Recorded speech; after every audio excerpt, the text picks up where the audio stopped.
Krause. Ja, det er mig. Apropos mig. Det er mig, der har fundet den video, jeg skal reagere på i dag. 10 football rules you didn't know existed. Bare lige så vi får den på engelsk også. 10 fodboldregler. Ikke vidste, eksisterede. Er der nogle regler, som vi måske ikke kender til? Det gør det er ikke. Unisport har lavet videoen, så big up til dem.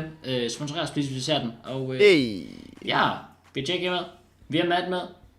Lad os bare komme i gang. We are looking at 10 unknown football rules. Things that you don't usually encounter in regular football games. And no matter how informed you think you are about football, I'm sure there's a bunch of rules you're gonna hear about for the first time. Ja, jeg er spændt, om der er noget, der sådan overrasker mig. Number 1. If you score a goal, but the ball goes flat on the way to the goal doesn't count. The reason for this very unlikely scenario is that the ball must be pumped, or more officially, the ball must be of proper condition at all times. So as soon as the ball is not in proper condition, the game should be stopped. Now, I did find a clip where a player actually scores in the Champions League with a ball that basically explodes midway through the air. And to my knowledge, the goal did actually count. Probably because this is very difficult for the referees to spot. Obviously, the likelihood of the ball ever exploding in your football match is, well, quite flat. But now you know. Number 2. Yellow card for an illegal celebration remains, even if the goal is disallowed. For some reason, football lawmakers felt the need to add this rule for the 2019-20 season. And as the name suggests, if you score a goal, for example, take your shirt off as you celebrate, but a VAR check disallows your goal, well... Er det egentlig sket før? Sidder det? Det er det helt sikkert. Altså, hvor VAR har en, der har jublet, taget trøjen af, VAR taget det tilbage, og så har han fået det gule kort. For så er det fandme dumt. Det er fandme også trist. Altså, jeg tænker Sterling. Der var en chance for, at han tog trøjen af dengang mod Tottenham. Men det var også det, jeg tænkte automatisk på, men det gør han ikke engang. Nej, det gjorde de faktisk. Ikke. Jeg ved det ikke. Nej, det tror jeg ikke. According to the rule makers, this is because the impact is the same as if the goal was awarded. So don't get angry. If you celebrate illegally, get a yellow card and your goal won't even count. Number 3.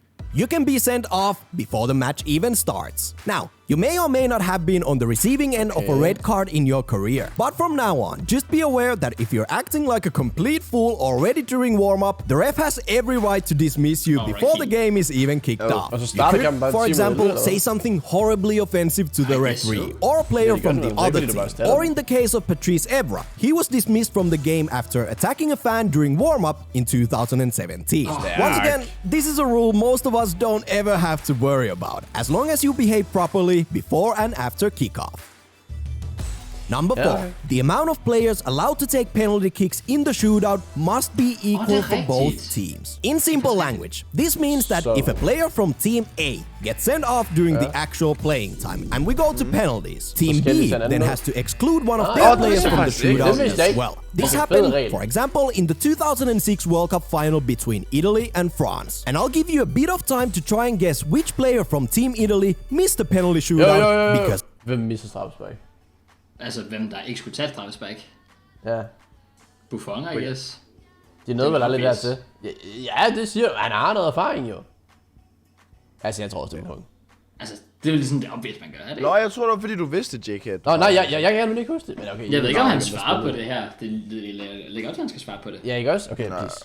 Of this rule. But to run through the whole thing, Zidane was very famously sent off in the 110th minute of the game. And since France had only 10 players on the pitch going into the penalties, Team Italy had to exclude a player from the shootout. Did you guess who it was? Well, the correct answer is Gennaro Gattuso. He was playing the full 120 minutes but didn't stand with the rest of Team Italy in the center circle during penalties because of this very rule. But I'm pretty sure he's more than happy with the final outcome.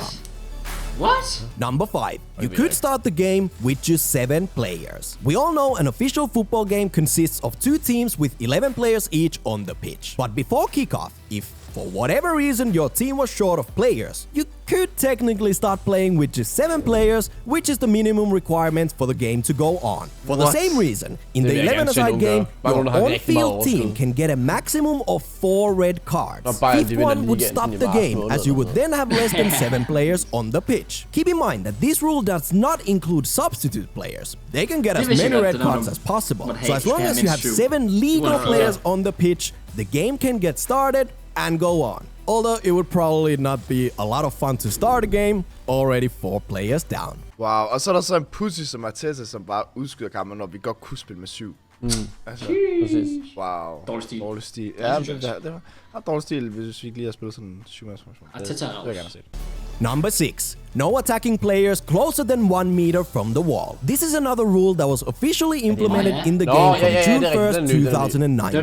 The rule is that when there's a wall of 3 or more defenders, the attackers are not allowed within 1 meter of the wall when the kick is taken. Otherwise, the team will be penalized with an indirect strike. According to the rule makers, this new addition was implemented because attackers standing very close to or in the defensive wall at a free kick often cause management problems and waste time. There's no legitimate tactical justification for attackers to be in the wall, and their presence is against the spirit of the game and often damages the image of the game. So from now on, you're unfortunately not allowed within 1 meter of the wall when your team has a free kick. And if you notice your opposing team breaking this rule in your game, you gotta tell the referee to check out this episode. Snitch? Nej, det går ikke.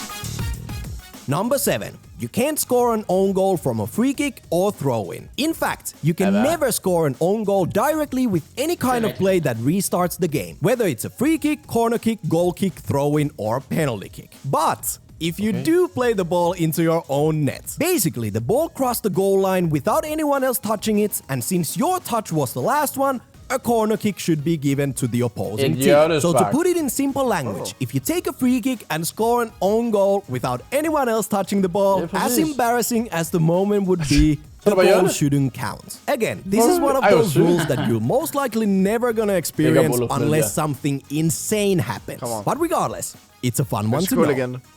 Number 8. The team that wins the toss can now choose to take the kickoff or which goal to attack. This is a quick one as it's pretty straightforward. But in the past, the captain who won the coin toss could only choose which goal to attack. But he can now choose to start the game instead. Now this is another recent addition to the official football rulebook. Den har jeg har kørt den regel siden jeg var sådan 7.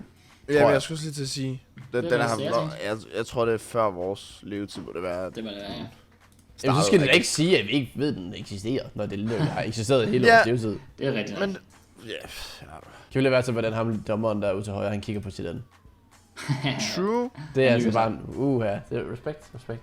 Number 9. In penalty situations, the goalkeeper must not be touching the goalposts, crossbar, or nets. They must not be moving. In short, the referee should not signal for the penalty kick to be taken if, for example, the goalkeeper is smacking the crossbar to try and intimidate the penalty taker, and the goal starts shaking. Now, I at least don't ever recall seeing the referee delaying the penalty kick because the goalkeeper is moving the goal. But no matter what, it's a rule, and I guess it's mainly the referees who really need to be aware of this one. Well, and speaking of goalkeepers, lastly, number 10. Goalies can hold the ball for a maximum of 6 seconds. Many of us know that after catching the ball, goalkeepers can't obviously hold on to the ball forever. That would be stupid. And the official time is set at 6 seconds. While most of the times, this rule is not super heavily enforced. Usually, it just causes the opposition players to get frustrated. For example, this incident with Mignolet holding on to the ball for way too long resulted in an indirect free kick to the opposition. Still, it's quite rare to see the referee penalizing this action, but now you know about the 6-second rule. And that's it for the 10 quite strange rules you most likely haven't heard of before. Der skulle gå 20 sekunder. Ja. Altså, det er jo også derfor, at folk ikke ved, at den eksisterer. Det er jo vildt, fordi der er aldrig nogen der gør noget ved det. Nej, lige præcis. Det er vildt nok, der er en fodboldregel, som de ikke går op i på en eller anden måde, hvis det giver mening. Jamen, ja. Men er det ikke også, var det ikke også de gamle FIFA'er, hvor der sådan oppe i hjørnet, så kommer sådan et, hvor der så sådan 6 frem, og var sådan, du skal skynde dig at sparke eller sådan noget. Men, lige præcis. Ja, det har bare ikke konsekvenser, åbenbart. Nej. Ikke længere. Hvad siger du til det, Krause? Jeg siger, at det er bullshit. Jeg synes, det er for dårligt. Noget, der får konsekvenser, det er, hvis jeg der har set en video, ikke går ned og trykker på like. Ærligt, det får konsekvenser. Jeg sender nudes af Matt efter jer, okay? Og det vil jeg ikke se. Sorry. Jeg synes, det er træls, at jeg skulle se på en video, hvor det var sådan, vidste ikke, de eksisterede, og så var der nogen, jeg godt vidste, der eksisterede, så videoen har jo lavet over for mig. Ja, jeg føler mig clickbaitet. Damn. Ja. Same. Well, too bad for you. Så må jeg spille dislike videoen. Nej, så er det heller ikke. Okay, fint nok. Hey, anyways, ses i næste video i morgen. Hej.